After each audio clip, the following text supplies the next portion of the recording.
student, who are you today? I hope you in good condition, healthy and spirit for following civic lesson today. Okay student, we are still in chapter 4 and our topic today lahirnya Budi Utomo. Setelah minggu lalu kita membahas tentang situasi kondisi Indonesia sebelum kebangkitan nasional 1908, sekarang kita akan membahas tentang lahirnya Budi Utomo. Budi Utomo adalah organisasi politik pertama di Indonesia yang berdiri sebelum kemerdekaan Indonesia. Budi Utomo lahir dikarenakan dampak dari politik etis yang diterapkan Belanda pada masyarakat Indonesia.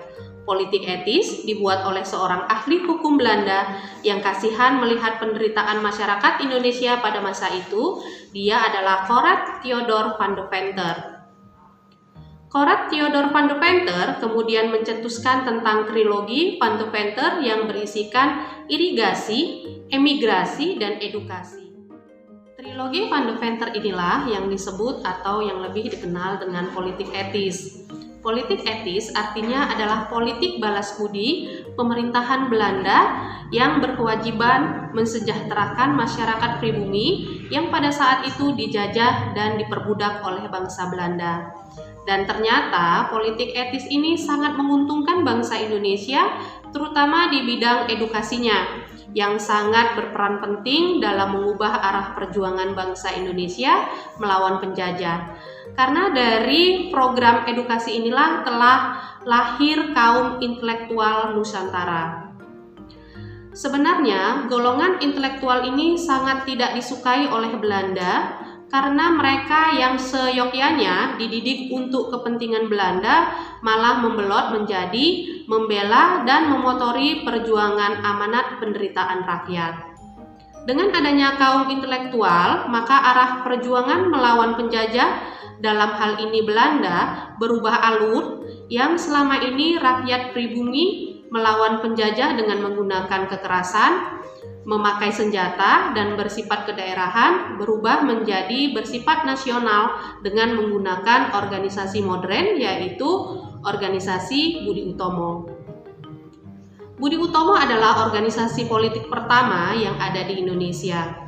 Budi Utomo didirikan oleh kaum intelektual antara lain yaitu Wahidin Sudirohusodo. Beliaulah yang salah satu pendiri organisasi Budi Utomo.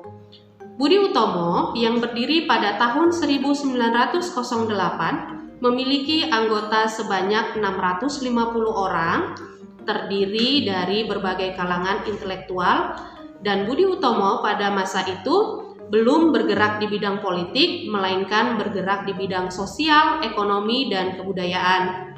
Namun, seiring dengan berjalannya waktu, Budi Utomo menjadi cikal bakal gerakan yang bertujuan untuk kemerdekaan bangsa Indonesia.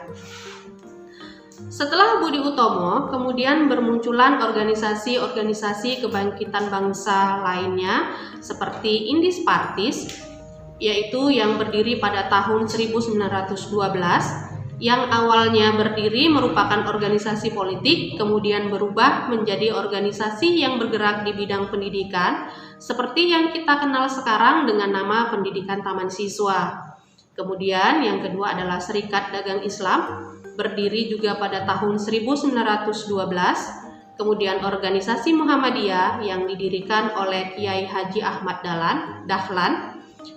Yang terakhir adalah organisasi asuransi jiwa bersama Bumi Putra yang sekarang kita kenal sebagai asuransi Bumi Putra.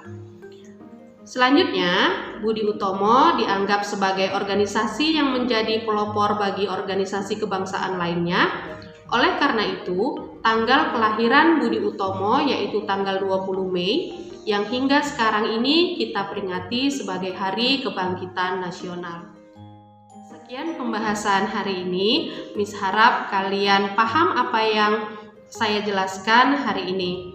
Thank you for your attention and I hope you will understand to this topic. Okay, my student, see you next week. Assalamualaikum warahmatullahi wabarakatuh.